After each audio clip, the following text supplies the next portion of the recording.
E já de volta, agradecendo, é claro, o seu carinho, a sua sintonia, a sua audiência. Esse é o seu programa Vida e Saúde. Hoje falando sobre o nosso coração e as principais doenças e também as emoções, que interferem também nesse bom funcionamento do coração.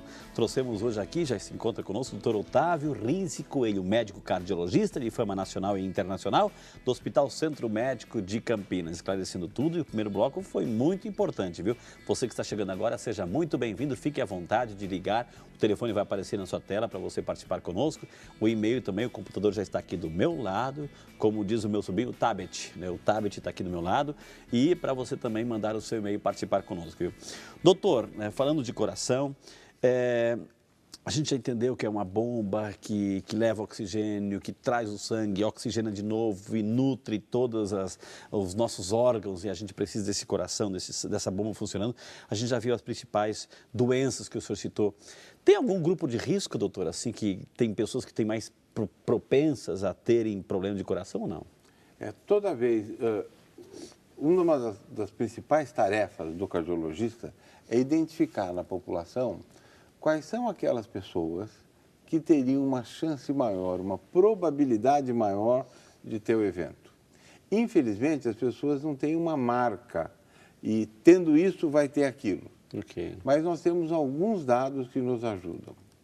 Então, alguns dados que nós chamamos que podem ser alterados, outros dados que não podem ser alterados. Você traz independente de qualquer coisa. Okay.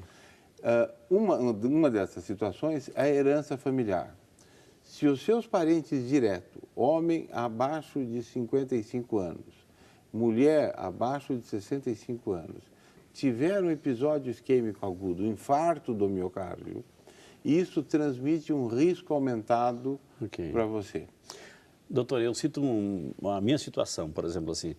O meu pai faleceu com 56 anos, né? Com 56 anos ele deu um ataque fulminante lá, ele faleceu, né? Portanto, o senhor falou assim, eu sou daquele grupo de risco mais direto. Mais direto, quer dizer, esse paciente, aquele cujo pai infartou precocemente, é lógico que as idades e medicinas não são exatas, quer dizer, em torno obriga uma série de cuidados.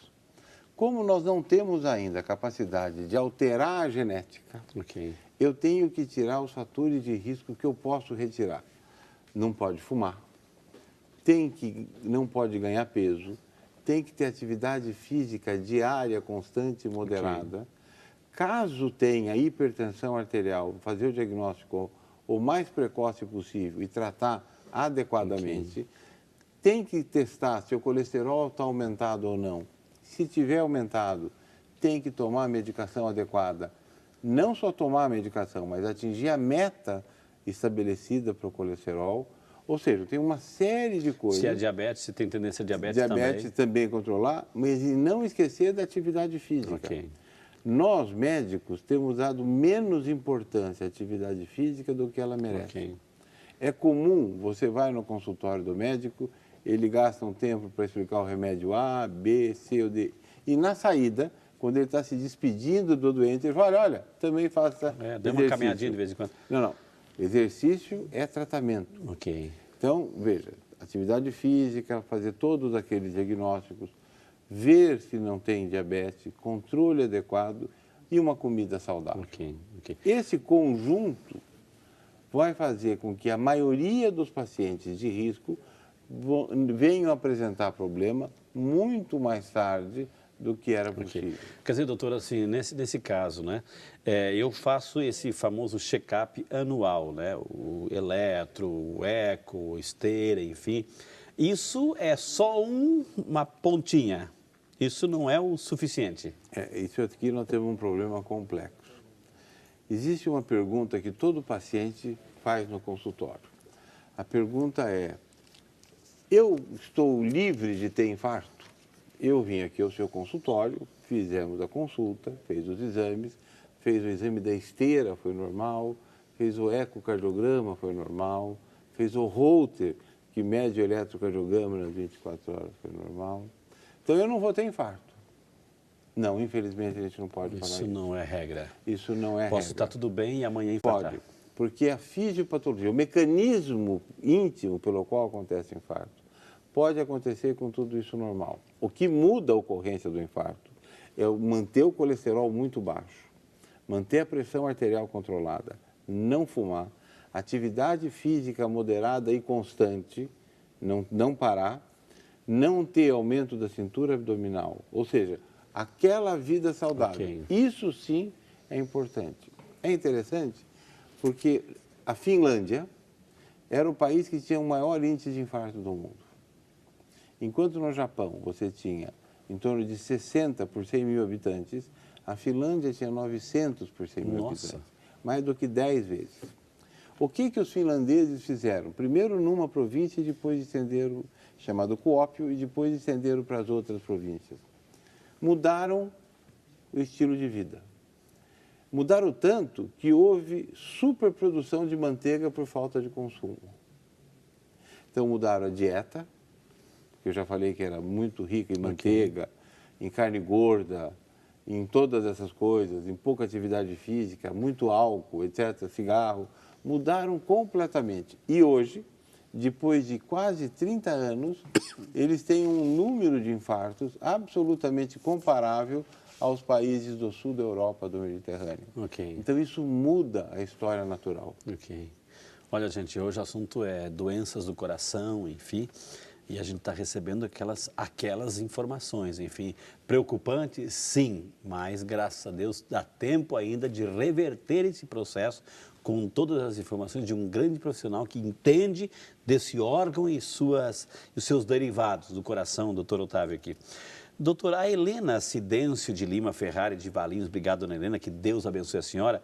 Ela, há 12 anos, fiz uma ponte de safena e tem muita ansiedade, toma uns calmantes por dia. Ela citou aqui, eu vou citar o remédio para o doutor saber, não é que esteja você autorizado a comprar esse remédio, porque automedicação jamais aqui, viu? Ela toma um Rivotril por dia e podera. E tem um lúpus e o meu coração está sempre acelerado. Esta ansiedade pode ser do coração ou do lúpus? Assim, pergunta nossa amiga Helena, doutor. Olha, Helena, você teve um azar e essa concomitância de lúpus, que é uma doença inflamatória, aumenta a probabilidade de chance de doença cardíaca. Todas as doenças inflamatórias, o lúpus é uma delas, a artrite reumatoide é outra, todas essas doenças aumentam a probabilidade de ter uma doença cardíaca. E efetivamente ela teve, tanto é que ela foi submetida à cirurgia de revascularização, que normalmente se fala ponte de safena, que é ótimo. Aí nós temos dois componentes. Ela tem um componente emocional que provavelmente está colaborando para o aumento da frequência, que é a ansiedade.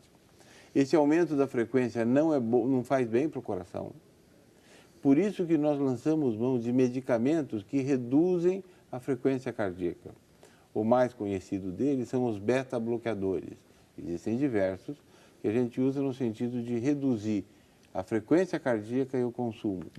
Existem outros remédios que reduzem a frequência cardíaca, com isso o coração precisa de menos oxigênio e ele sofre menos. E o outro lado é que tem que cuidar da parte emocional. Eventualmente, por um curto espaço de tempo, um remedicamento ansiolítico, como ela falou, é útil, mas a médio e longo prazo precisa de uma terapia mais eficaz através de um médico especialista da área. Doutor, nós fomos às ruas e colocamos esse tema aí para a população e fomos ouvir também quais eram os questionamentos aqui. O povo tem voz, o povo pergunta.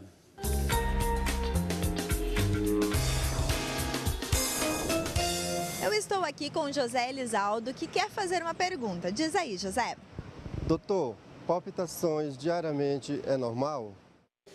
E daí, doutora, palpitação diária, né? Isso é normal ou faz parte do processo do ritmo acelerado da pessoa? Bom, a palpitação ela é muito frequente, mas não é normal. O normal é não ter palpitação, a não ser que você tenha feito uma atividade física em excesso, tenha tido uma emoção em excesso, tenha assistido Brasil e Alemanha em excesso. Em excesso.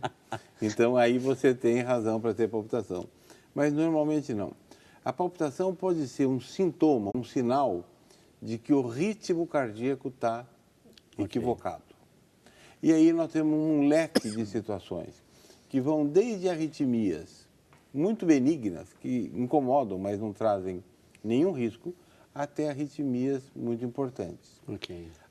Quem tem palpitação, como esse senhor que tem palpitação, a melhor coisa a fazer é uma avaliação clínico-cardiológica adequada. A palpitação pode ser um sintoma. Para a gente fazer uma comparação, é como uma criança com febre. A febre pode vir de uma gripe, sem nenhum significado, onde não vai fazer nada, ou ela ser manifestação de uma meningite. Então, com febre tem que ver, com palpitação tem que ver. Doutor Otávio, como é que uma emoção, né, uma forte emoção, ela pode prejudicar? Porque ela tira do biorritmo natural, normal, assim, o coração? Bom, esse é um mecanismo muito complexo. O coração, ele é altamente inervado, ele tem duas inervações.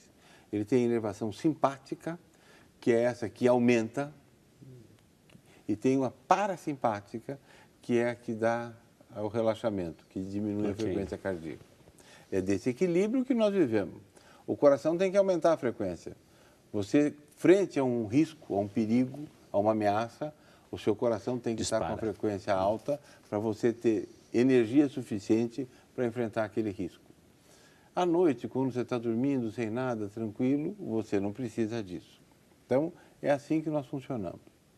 Por outro lado, se eu tiver excesso de emoções, eu vou liberar, através do sistema nervoso simpático autônomo, uma série de substâncias que são altamente potentes, aumentam a frequência cardíaca, o batimento, a força que o coração contrai, e as artérias que irrigam o coração, as chamadas artérias coronárias, elas podem se contrair e levar à falta de oxigenação no sangue.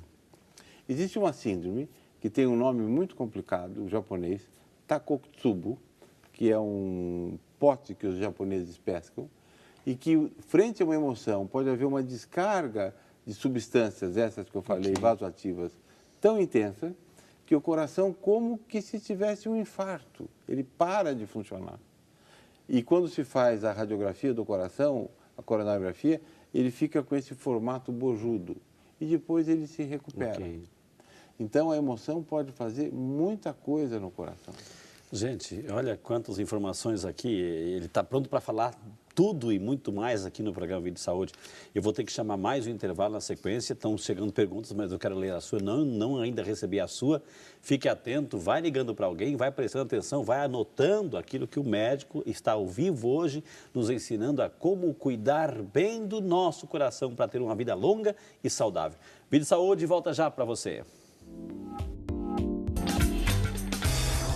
Segunda dica, já pegando em cima desse hábito de vida saudável, é controlar o estresse. Então, a pessoa tem uma vida muito estressada, ela é muito estressada. Então, é o seguinte, se ela não consegue mudar seu ambiente de estresse, o estresse é familiar, o estresse é um serviço que não tem como mudar, aprender a lidar com isso. E se precisar de uma terapia, de alguma ajuda médica para lidar com isso, aceitar essa ajuda e procurar, porque isso é um fator de risco e no futuro isso vai dar problema para ela.